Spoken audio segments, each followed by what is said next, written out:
وهو الذي أنشأ جنات معروشات وغير معروشات والنخل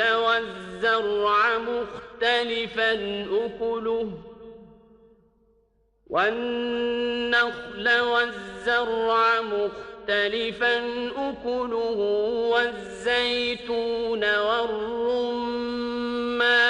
متشابها وغير متشابه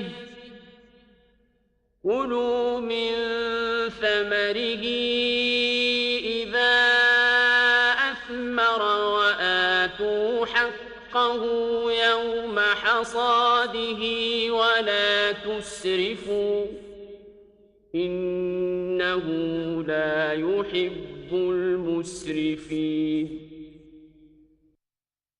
And he it is who causes gardens to grow, both trestled and untrestled, and palm trees and crops of different kinds of food, and olives and pomegranates, similar and dissimilar. Eat of each of its fruit when it yields, and give its due and zakat on the day of its harvest. And be not excessive. Indeed, he does not like those who commit excess.